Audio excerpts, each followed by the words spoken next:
I just picked up this skiff and I can't wait to go crabbing on it. But there's just one problem. It's got no seats and I've got a bad back.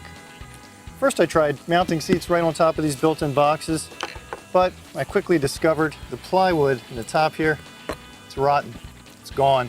It's not so bad in the sides, but up top, that's no good.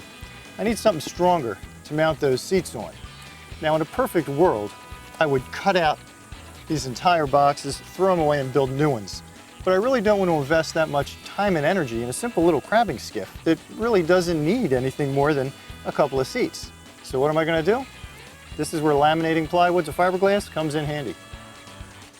Many boaters attempt a project like this, and unfortunately they find that a week, a month, a year down the road, all the fiberglass delaminates. It just comes apart. So what we're going to talk about today is some techniques that will help you do backyard lamination that lasts. Now all of that said, if you want it to look perfect and you want the colors to match, you've got to go to a pro. Look, you and I can't do in the backyard what a professional can in his shop with his tools and with his knowledge. Think of this like a paint job. The prep work is really imperative. The first thing you need to do is scuff the surface with a rough grit and give that fiberglass and resin something to hold on to. Then you need to get rid of all the dust, brush it all away, make sure it's clean on top, get some acetone and a rag. Saturate that rag a little bit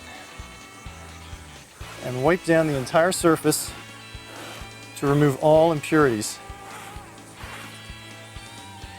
Before we go any further, I want to point out two things. The first is I'm working outdoors. You really can't work with any kind of fiberglass in an enclosed area without the proper ventilation. It puts off some pretty nasty fumes. The second is, before I touch the putty or fiberglass or anything like that, I'm going to put on latex gloves. Because boy, if that resin gets on you, it's not coming off. If that fiberglass gets into your skin, you'll be itching for a week.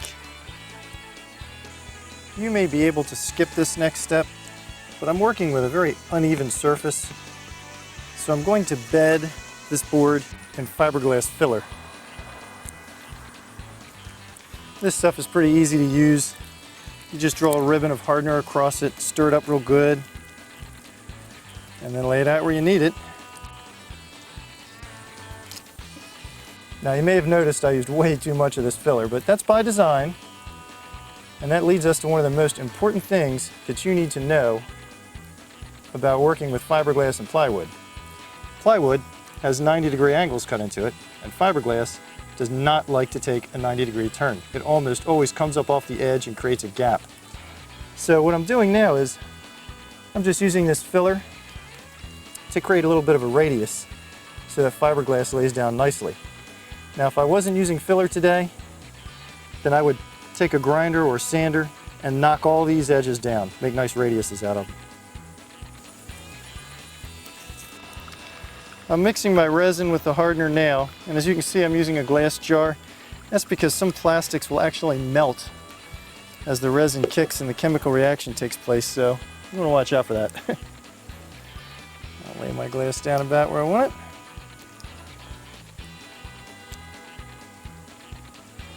Notice also that I cut this corner. Again, it doesn't like those sharp turns, so I cut it to allow that fiberglass to lay down nicely. Once you get it in place, on goes the resin. And you spread it out with your squeegee. Now, you only want enough resin on there to wet the fiberglass. Excess resin does not give you any strength whatsoever. It only increases the weight. So you want just enough to get it wet. That's really it. And remember that this resin only gives you about 10 minutes of working time. So you got to work kind of fast here. Wherever you see air bubbles, knock them out. You don't want any air bubbles there. If you're laying down multiple levels of fiberglass, remember, lay down one after the next while they're still tacky.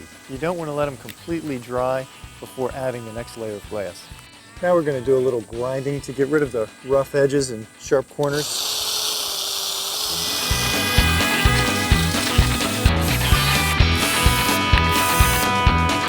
now I'm mixing up some gel coat. I'm going to paint over this just to pretty it up a little bit, but please remember, it's virtually impossible to match colors with gel coat. It's really tough. If you want that perfect look, you really need to go to a pro.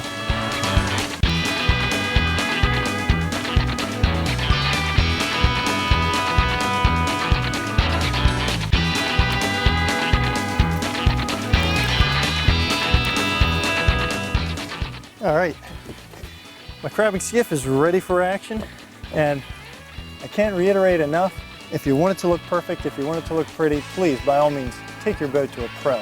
But if what you're really after is just a little bit of structural stability that'll last for years to come, and if this type of finish right here is okay with you, hey, backyard lamination works.